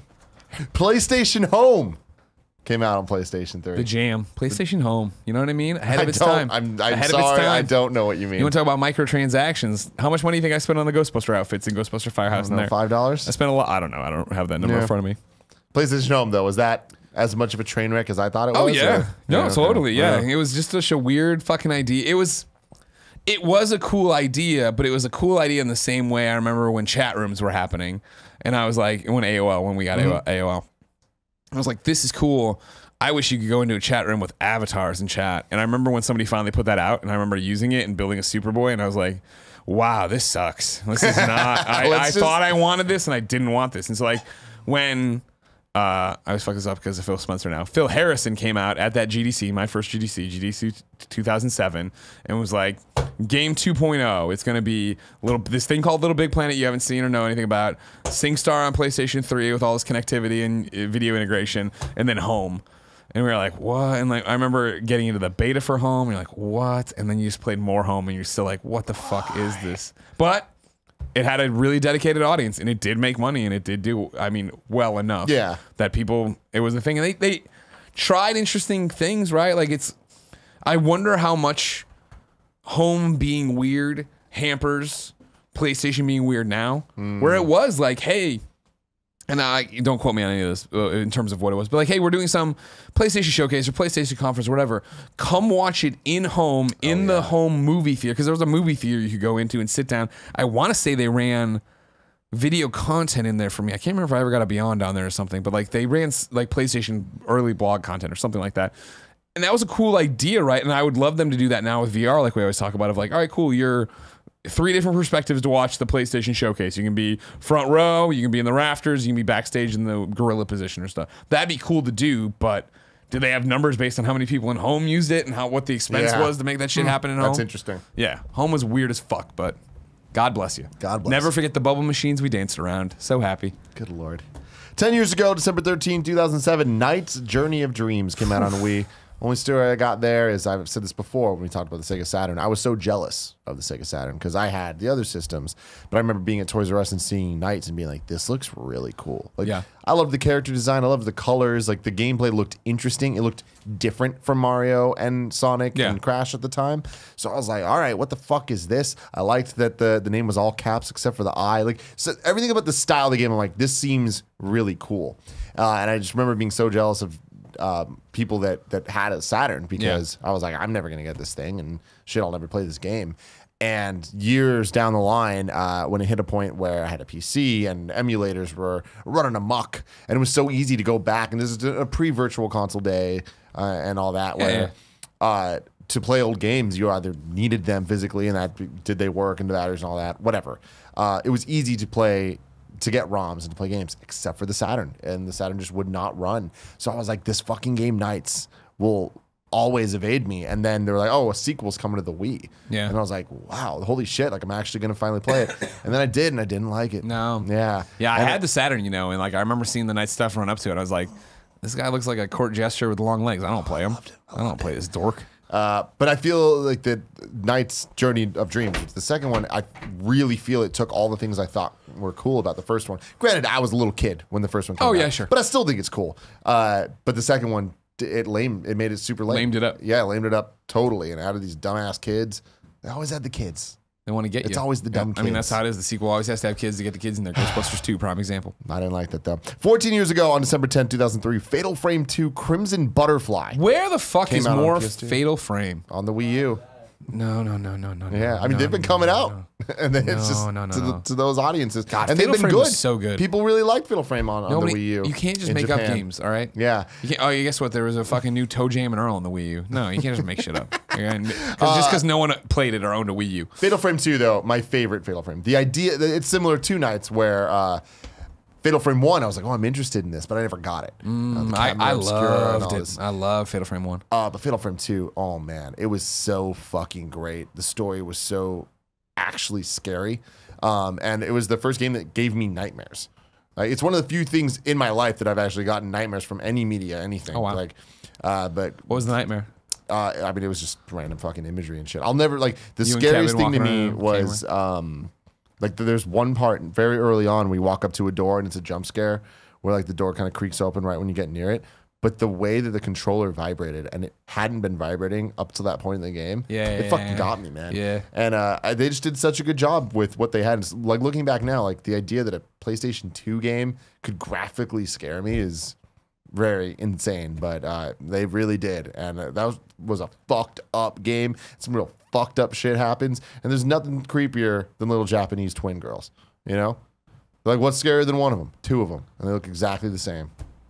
That'll get you. Yeah. 16 years ago on December 10, 2001, SSX Tricky came out on the Xbox, PS2, and GameCube. Undeniably, the best SSX game. SSX 3. What year? 2001.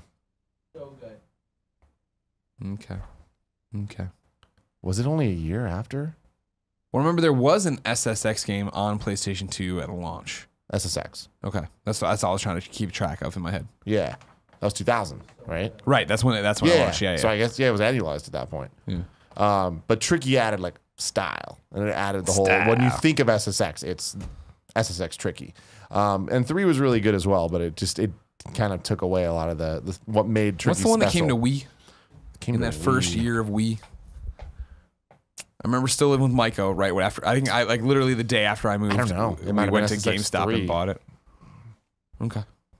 Sorry to derail the conversation. I don't know. And then there was the SSX reboot that looked so cool, and then it sucked. Steep? Yeah. No. I'm joking. I'm joking. I kid boo boo. Finally, 22 years ago on December 13, 1995, Gex came out on PlayStation. Gex. And even I have to say, that's a bad game. Yeah. Yeah. Did you try to play it? Did you try to get into it? I recently. Oh yeah. I mean, even back then, I was like, this isn't right. Yeah. And I played it on I got it on my Vita. Actually. Oh. Yeah. And didn't like that at all. So now we're going to transfer over to you doing an interview with Ashley and Deck 9 Games about Life is Strange Before the Storm. Will there be spoilers? I haven't decided yet. We'll figure it out. If there are, I'll tell you in the beginning when I introduce the gentleman whose name I don't remember off the top of my head, but Ashley's there for sure. Here we go. That's right, Tim and Greg from the past. It's me, Greg from the future, with Chris Floyd, all the way from the present. Deck 9. How are you? Great. How are you? I'm great. Thanks for coming out. And an up-and-comer. You've never heard of her before. Ashley Burch. How are you? It's great. It feels good in the present. Yeah, the present's good, right? Yeah, we're in a good spot right now. As of recording, only 11 days till Christmas. But that'll be different by the time you see it. Can you change this? What is this? It's chalk. Oh, chalkboard. ooh, that's cute. Yeah, last year the wife got it for me, and when she was still the girlfriend, and she was in Montreal, and so then I started updating it. And I'll tell you what, you want a fun joke on a morning show about July? You busted out with like a whole bunch of days on there. People laugh and they laugh. It kills. It's great. Let's talk about Life is Strange Before the Storm. What I've been saying in both audio form, video form, and then last night I wrote my Giant Bomb top 10 list. I keep saying the same thing. This game has no business being as good as it is. And I'm not saying I expected it to be a dud when I got it, but it was the announcement of like, well, there's more Life is Strange. Like, oh, Life is Strange 2, they lied to us. They said they weren't doing it. It wasn't going to be ready for E3. And it's like, no, it's a prequel. And you're like, all right, prequel's just about Chloe. All right. Ashley's not the voice. That's weird. All right, it's Deck 9, not the other guys. Like, what the hell is going on with this? Oh, are there superpowers? No superpowers. Like, all right, well, it's just a game of talking. Like, that'll be fun. And then smash one cut. or two reasons to be skeptical, I think. That's smash cut to episode 1, and that D&D game kicks off. And I'm like, are you fucking kidding me? This game is amazing. So congratulations, guys. Thank you. Thank you very much. This has just been insane. For you watching at home, I, of course, have told you repeatedly to play Life is Strange Before the Storm. I want to keep the first part as spoiler-free as possible. At some point, we will say very clearly spoilers. Not that I'm like going to get into the minutia of what happened here, but there's so many great moments I want to talk about. Ash, let's start with you.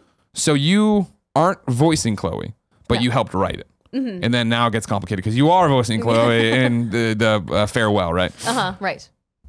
Where does it begin for you in terms of Before the Storm? When did you get approached about it? Was there conversations about you being voice actress, but then it was the strike happened? And where do you get involved, I guess?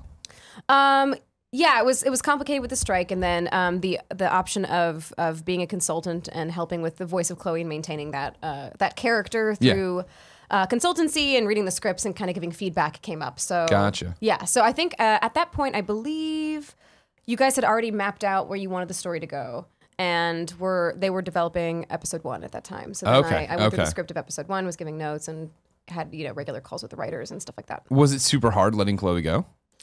Yeah, it was, but it was also, it was really nice to be involved with the writing, and the studio, Deck 9, the studio, obviously felt they're all fans of the original series. Yeah. So it felt true to what the first game had done. And then, Chris, where does it all start for Deck 9? How does it? I mean, we talked a long time ago, E3, but it feels like I had way less gray hair there. You know what I mean? But that was again before I knew that you guys did it well. Because at this time I was still feeling you out. Are you gonna fuck me? I was wondering. And you didn't. Well, you did with my emotion. Anyways, we'll get to that later. Where does it start for Deck 9 with Life is Strange? So Deck 9 basically retooled as a studio specifically to make cinematic narrative adventure games. We brought in a team of people specifically to do that. People from not just video games, movies and TV, storytellers, and try to build a team of storytellers. Sure. And then we made a tool set specifically for building these kinds of games. And we went around and started talking to publishers. We talked to a lot of different publishers, and we were pitching different ideas. But when we talked to Square Enix, they came back and said, "What do you guys think of making a Life is Strange game?" And we did not expect to get that offer, right? Yeah. So much about Life is Strange was so unique and such a unique vision on the part of Don't Nod. To be asked to contribute to that was a real surprise and a privilege. Was it terrifying? Because I feel like that'd be terrifying. Hey, there's this game that's beloved and it's spawned all this cosplay and really great blogs and stuff and like think pieces and this and everybody knows Absolutely. these two. There's so many people out there that are so passionate about Life is Strange. We knew we'd have those skeptical eyes on us. We knew we were under a lot of attention. Yeah. And so how we responded was we just said every step along the way, let's ask ourselves: are we remaining true to Life is Strange? Are we remaining true to these characters? Are we living up to what the fans expect? So did that entail everyone in the studio going through and playing the game a million times over and seeing every different choice and every different decision? I mean, we've picked it apart. There's obviously so much. There's so much there. There's a lot of other people's thoughts and theories and things around the web as well. All of that. We tried to get as deep into it as we could. Okay. Ashley. Yes. When you're working on the first Life is Strange, do you know that it's going to be as special as it is, or is it just a job at the moment? Or I wasn't aware, actually, from the first episode. I wasn't sure how involved Chloe was even going to be. So when I came into the booth, I think the first scene that we filmed was with the argument with David. Sure. In the Chloe's bathroom. bedroom. Yeah. Oh, Dave. Yeah, I'm with you now. Sorry. Yeah, sorry, the stepdad. Yep. No, I Step-douche. don't insult me. I know who David is. I just got confused. Do I was you, thinking about when you got introduced Do in the you? game. I'm a fake has a gamer must- boy. he has a mustache. I'm a fake gamer boy. But yeah, I had no idea, and I actually didn't know how involved Chloe was going to be in the story. Yeah. And I remember speaking to the Don't Nod guys. I think it was Michelle and Christian were on that call, and I was talking to them, and it was kind of revealed that Chloe was sort of the crux of the entire story, and I was like, oh, okay. But yeah, I mean, I knew that I loved the game and I loved the characters, and it's like, I mean, it was with Horizon too. You kind of you're putting your best foot forward and your heart and soul into these things, and you're just hoping because they're new IPs. You have no idea. So I think all of us were really trying to make something special, and thankfully, I think we succeeded. But yeah. I had no idea going in. So is that weird for you now to get as much attention? I mean, you had been doing VO forever. You'd been doing YouTube forever. Like you know how fandom works, Right. But to create characters that resonate so well with somebody, right? Whether it be Chloe, whether it be Aloy, even Tiny Tina, right? Like to be part of something that people are going to cosplay as and connect Right. as, and then for you, Chris, have feelings about, right? Like when I finished Life is Strange and I had my ending, I was like, I'll go play the other ending. I was like, this is fucking bullshit. This isn't how it go at all. She would never do this. Max wouldn't do this. Is that weird to get and have a character that you interpreted on the page and made the decisions for her now be something that everyone owns and feels ownership over? It's humbling. I mean, especially with Chloe and Aloy, I put so much time and energy and heart into those characters, and so to have them, accepted and loved as much as they are is humbling and gratifying, and it's also it's a sort of a validating thing, like, because I go in caring as much. I care as much about these characters as all the fans do. Sure. I really. I never I can't. I'm physically incapable of phoning it in into these characters because they're so compelling and they're so well written and they're so engrossing. So yeah, I go in and I become a fan, and I'm doing fan service for myself in the way that I'm playing these characters. So to have it being reflected back is like a few, and it's also it's very connective. Like, it's really nice. I love talking to people about Horizon and Life is Strange at conventions and everything. I will always just Kevin being Kevin. Don't worry, Kevin. God damn it. I always actually, whenever I go to a convention, I ask people if they have me sign Life is Strange stuff. I always ask them what they chose at the end. Oh, sure. And you can tell by their body language if they get nervous or whatever. I'm like, Yeah. I'm not judging. I'm not Yeah. judging. But I love talking about these games. I mean, they mean a lot to me too. You know, they've changed me in much the same way that they changed the people that play them. What's your Life is Strange ending? I hesitate to say it because I feel like then it becomes canon or something. Oh, You know what I really? mean? Yeah. I don't. I feel I like remember can't. the first time I ever hung out with Michelle, we were out drinking or whatever, and we were going back, and I think you were there, and I bought him Lego Dimensions and shipped it to his place in France or whatever because I was telling him how great it was. But then I'm like, yeah, and I picked the non-canon ending. And he's like, no, there is no. I'm like, bullshit, there's no. One ending goes on for 15 minutes and like has all this stuff. The other ending's them driving away in a truck, all right? I chose the truck. Arcadia Bay can suck it. They deserve it. She deserves to live, damn it, and be happy. I'm sorry, Greg, you're a monster. I know I am. No, trust me. I've We know been. who's picked. Yeah, exactly. So, Chris, we're talking about obviously the ownership over Chloe, the character, the story, and all this different stuff. You talked about, is it true to Life is Strange when you're working on Before the Storm? Is that ever the albatross around your neck when you want to make a creative decision, but do you think, well, that isn't Life is Strange, or the fans won't think that's Life is Strange, or Don't Nod wouldn't do that? I feel like that you can paint yourself into a corner pretty easily. Well, it can sometimes feel that way, and the tabletop game in the first episode is not a bad example because when we came up with that idea, we had these characters, Steph and Mikey, that we were really enthusiastic about just generally, and we wanted Chloe to have some fun interactions with them. But we when we came with the tabletop game, we weren't sure. It's like, is this Life is Strange? It's like feeling like we're trying to make another game, the wrong kind of game embedded in there. But there's a certain principles, I think, that we started to learn about what Life is Strange is. And so when we got, for example, in the tabletop game, and it's how does Chloe act as Chloe playing that sort of game? She's not just going to role play straight, She's going to say, I'm going to punch the orc in the dick.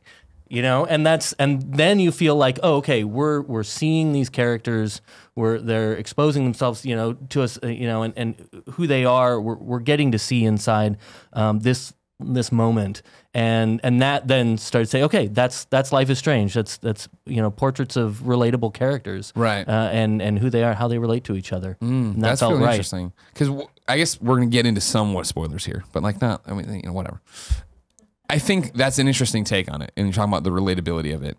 Because so many people I know that enjoyed Life is Strange, that I've convinced to start playing this, have come back and been like, man, in Life is Strange, I didn't like Chloe. Not that they hated Chloe, but like I didn't understand her motivations and the hella and this, that, and the other.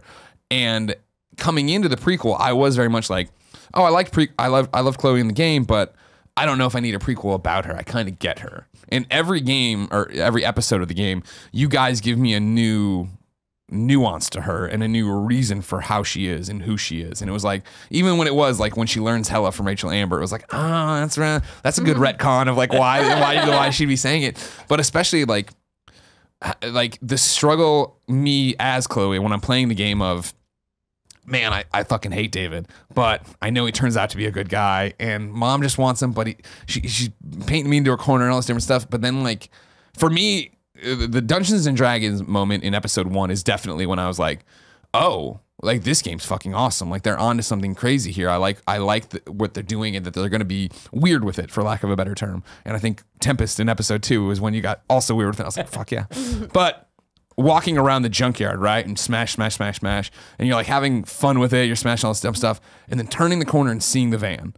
Like that was so powerful. And that was like, that's in 2017, one of the gaming moments I won't forget in terms of coming around, seeing that and being like, oh, fuck. Because it was such a left turn where I feel like you can sit there and talk about Chloe's story and who she becomes and what this prequel is going to be. And we know the destination we're going to.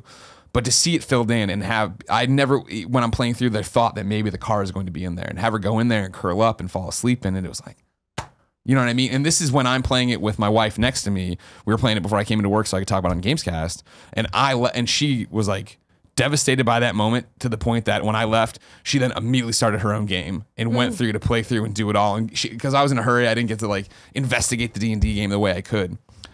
When you're writing these episodes, when you're plotting these episodes, are you putting it out like with giant beats like that, where you know that you want to go to the junkyard, you want her to be angry, you want her to see the van? We go through phases, sort of levels of granularity. So we start at what we call a narrative arc level, and that is sort of the very high level beats, and we plotted out the whole 3 episodes. Yeah. But then you get into writing the scripts themselves and the lines of dialogue and what's the shape of this particular scene, and you definitely rethink some of the choices, and find new and exciting things to do. The moment with the car in the junkyard wasn't always there.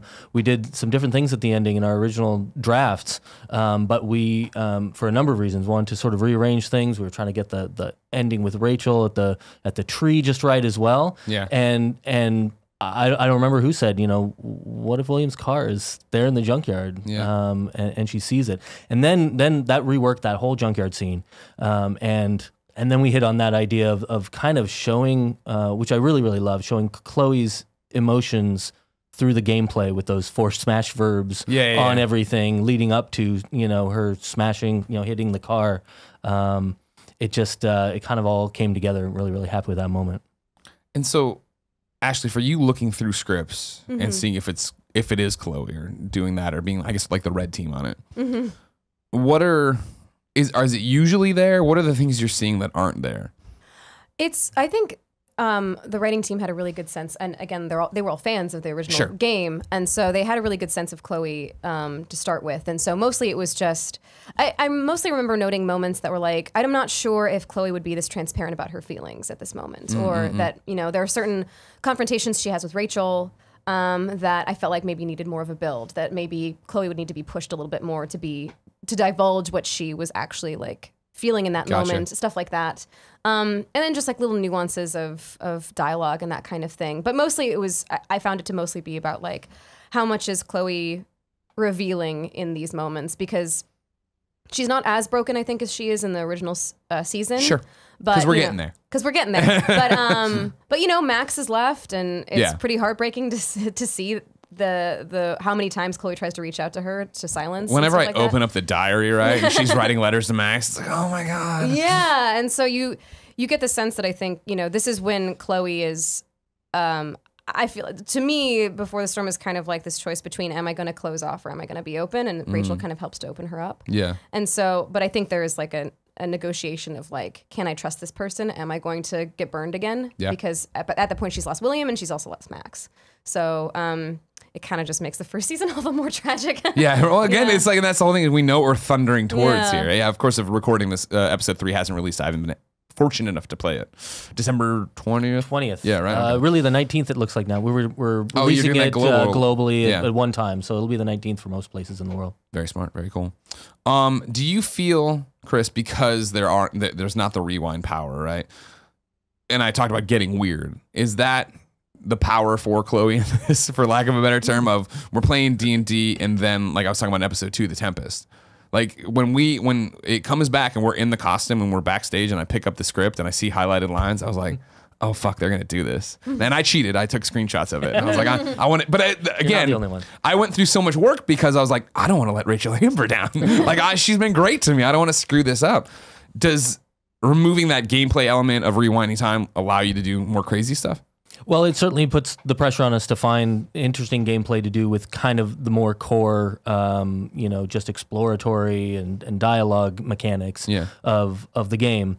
And so that's what we often tried to do. We did also add the backtalk mechanic as well, just a way to get Chloe's personality sort of manifest in game mechanics. Yeah, that was an interesting move. How far along does that come along in development? And if you're somebody who hasn't played Life is Strange, we just wanted to hear the interview. They introduced this backtalk system where basically Chloe's so good at getting under people's skin. It's a game where you're playing. There's a little meter at the bottom, and you have to listen to what people are saying and then turn an insult around on them based on what they just said. Right. So early on, we said, okay, what are some new game mechanics that would fit the story that we want to tell, that would fit Chloe. So actually, backtalk came up really early. And then, of course, it was really hammering out how it was going to work. And and what was going to make it special. And pretty much the writers, I think, hate me for coming up with the idea of Backtalk, because it's really, really hard for them to write. There's so many different things they need to juggle. You know, they need to get that sort of word puzzle element of it right, as well as the emotional content of it. We need to get from A to B or C, because there's a success and a failure to it. So they kind of curse my name when they have to write it, but I'm always happy with the results when they do. So then, Ash, what's it like now getting ready to come back? Because the strike ended while this game was in production. You're going to come back and do farewell. What's the feeling there for you? Is that exciting? Is that nerve-wracking? Is that... I'm really excited to come back. Obviously, I care about Chloe a lot, and Sure. it's awesome to be able to play her again. And it's also super special because Hannah is coming back as Max. Yeah. So kind of feels like, the old gang's back together and Yeah. stuff like that. It's a little bit of a different Chloe that we're seeing because it's a younger Chloe. Like Right, it's a prequel now to the prequel. Yeah, right? exactly. Yeah. We're just gonna go back and back Yeah, until yeah, she's yeah. in zygote. But yeah, so it's nice because it's a bit more joyful, I would say. I don't think that's a spoiler to say. That it's like it's Not like, everything's gone to shit yet. Yeah, it's Max is still there, and you're just getting to spend some time with them, having fun and being friends in a way that you didn't. You get to see in the first season, but there's a lot of baggage there. Right. Yeah. Obviously. Yeah.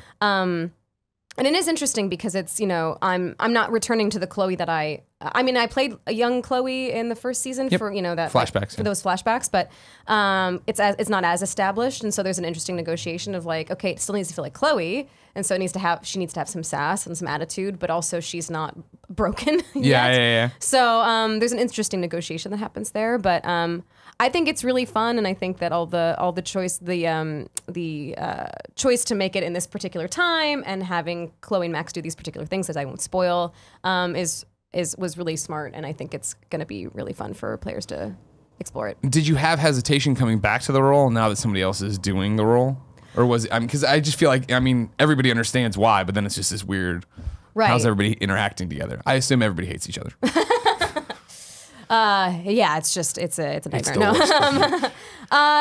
not really. No, I very much feel Chloe is one of my most beloved performances for myself. I should say, Sure. like it's one of my most important performances for me, and so I felt really, really happy to be able to return. And also, I think it's especially cool that it's a story between Max and Chloe, which feels very true to the first season, and so I felt like a natural return. Okay. Chris, you're almost wrapped on this. I assume Farewell's pretty far along as well. What's next for you guys? Do you want to... I guess it's you talked about, Deck 9 gets founded. It's all about we're going to make these narrative games, and then Square comes in. Would you like to work on this? Would you like to go tackle more established IPs? Do you guys want to tell your own stories? Is there a little bit of both? Well, we as a studio obviously kind of have a roadmap in front of us. I don't think we're ready to talk about what is coming up, but Sure. But telling stories that are meaningful and that we can get deeply emotionally engaged with, that's what it's always going to be about, I think, for us. Gotcha. And then how's Horizon 2 coming?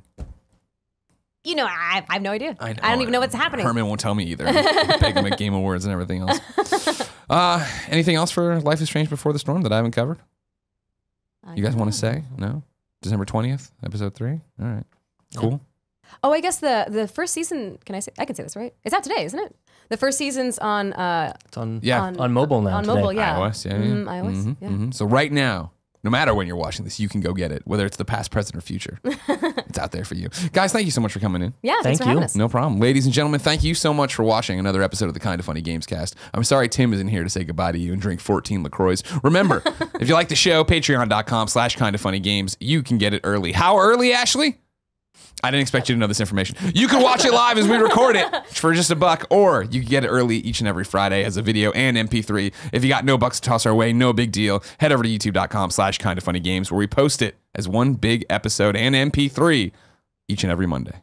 Until next time, it's been our pleasure to serve you.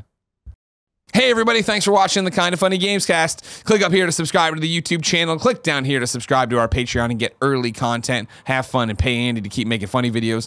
Click over here to see a Gundam, and click down here for just the endless well of sadness that is whatever Cool Greg puts down there.